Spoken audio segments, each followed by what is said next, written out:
Hi, today I'm going to show you how to code this adorable owl so that as people answer your questions, the owl appears. Let me show you an example of what I'm talking about. Here's another one that I made, and I wrote my own questions, and as people answer those questions, pixels pop up a little bit at a time, eventually creating a design. So let's go ahead and get started. You can grab this design and code it along with me. It's in the description there's a link in the description below. Or you can make your own design and code with me. The first step is to write your questions and write your answers. Just click on the box and start typing. And there is one down here as well. You do want to do very straightforward questions, whether it's words or numbers, making sure that there's only one concrete answer to each question and it's not open for interpretation. Once you have your questions and your answers filled in, you're ready to code. Something I want to mention too is that I set this to 75% up here instead of 100 so that I could see things better. When you code, this is the formula that we're going to use. I suggest writing this down. It is equals $column, $row equals answer. This first part, the column and row, we are just telling the computer the column and row of the box we're coding. This one is in column B, and it's in all of these rows, but for the code, we use the first row, which is 4. So this one is B4. This one is also in column B, but it's in row 8. This one is column B, row 12. Let's return to this box. If we were coding it, we would say equals $B, $4 equals 9, because that's the answer to my question. For this part of the answer, you would put the answer to your question. You also are going to be telling the computer what color you want it to be, so you do need to make sure before you open the coding window that you know what color you're using. A lot of these grays are very similar, so if I'm going to do this gray, for example, I want to make sure I understand how to find it. All right, let's go ahead and get started. I'm going to start with an easier color, like the golden yellow. I'm still going to click on it, though, and see where it's located. It's one of the standard colors, and it's the 5th one in. All right, I'm going to click on the box I actually want to code, which is this box. You will be coding the answer boxes only. To open up the coding window, come up to Format. If you don't have this window, click here. And then click on Conditional Formatting. Now I'm going to tell the computer what color I want the box to turn, which is that yellow I was just looking at. Next, I will write the code. Come to this window, click on it, and scroll all the way down to Custom Formula Is. This is where I write my formula, telling the computer the column and row of that 9 box there, and the answer that someone needs to type out in order for the code to activate. For me, here's how it looks. Equals $B, $4. That's the column and row, equals 9. That's the answer to my question. Technically, this box is now coded. If someone puts a 9 in it, it turns yellow. If they leave a 9 out, it stays white. But I do also need to include the yellows in the owl. To do that, I'm going to come up to Apply to Range and click on this button. It pulls up a window that's always in the way, so I slide it over. Now I'm going to select these golden yellows, but first I have to hold down a button that will keep that 9 there. So I need to hold down Control if you're on a PC or a Chromebook. Hold down Command if you're on a Mac. This allows me to keep what I've already clicked on, but add more pixels to it. Now I'm just going to click on all of the golden yellow pixels so that they're included in the code. I can click and drag too to take a bunch at once. If you accidentally click on one that you didn't mean to, like that, click on it again, and it'll deselect. Now I've selected all of my color. I'm going to take my finger off of the control button and carefully click and drag this up so I can see it. I now need to do 3 steps to finish.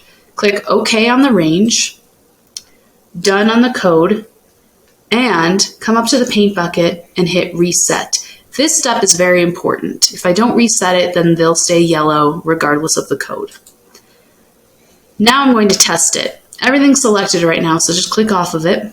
Come to the 9 box and delete the 9 by hitting backspace or delete on your computer. And the pixels disappear. Come back to it and put your answer back in. It won't activate until you click somewhere else. Now we know that that code works. And the code is here if you ever need to open it back up.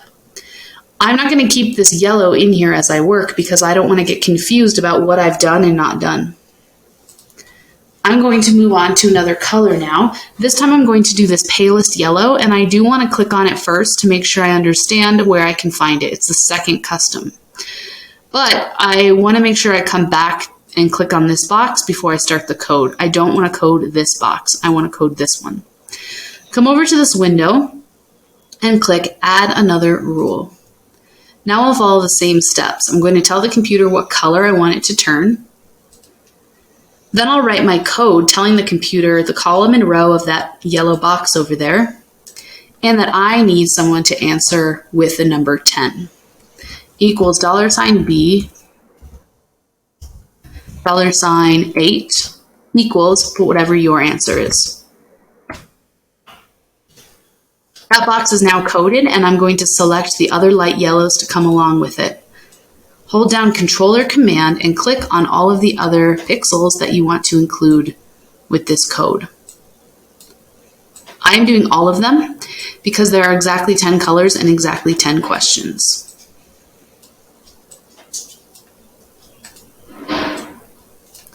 Now I take my finger off of Control, carefully select and move this up, and I will do 3 steps. Hit OK on the range, done on the code, reset the paint bucket. Click off of it, delete your answer. I like to test both of them now. I'm going to do 2 more, and then I'll do it a little bit quicker. I'm going to code this box next. I'm going to use the color black. Click on the box you want to code. Click Add Another Rule. Select the color you want it to turn, and write your code. Something is going to be a little bit different since it is a word. My answer is Denver, and when you have a word as your answer instead of a number, you have to put it in quotation marks. You can see that I coded it like normal and it didn't work. All I need to do is put a quote here and a quote here. And now it works. I've successfully turned this box black. When it turns that dark, I can't see the font anymore, so sometimes I like to come in and also change the font color. Now I'm going to select my range, hold down Control or Command, and select all of these black pixels to be part of the code. And you can see, I know it's a little covered, but I can see that that Denver box is still selected. That's good because I do want the answer box to change color too. Take my finger off of Control, slide this up, hit OK, done, and reset. So just remember when you're writing a code, if the answer is a word, you put it in quotes. If it's a number, you don't have to put it in quotes. I'm going to do one more. I'll go out of order here and do this box down here because it has a different column. It's not in column B. I'm going to put this down to 60% so I can see it a little bit better. This box is called AD. That's the column for the code, AD. And the row is 40. Let's do this bright yellow.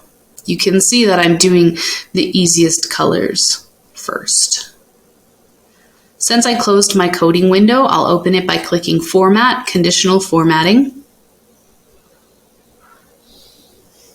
And I'll select my color.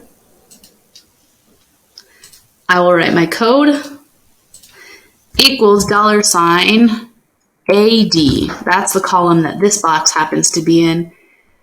$40 equals 20. Now I will continue as before, where I hold down Control or Command and select the colors that I'm using.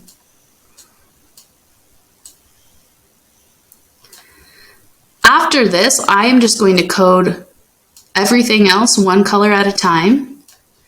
You do want to make sure that you know what color you're doing before you start. A lot of these grays are very similar to each other because this bird is nice and shaded. If that is hard for you, I suggest doing the ones that are easier to spot first. The dark gray, for example, is easiest to see right now. And then once it's gone, this gray might be a little bit easier to distinguish. Another thing you can do is just take it easy, and if some of the colors get mixed up, it's not that big of a deal because they're all pretty similar. But you do want to make sure that you know where to find it, 1, 2, 3, fourth one in, before you code each box, because you have to then go find it down here. So I'm going to go a little bit faster now and just keep coding, and we'll check it out at the end and see how it looks.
Okay, once we're finished coding, this is what it should look like.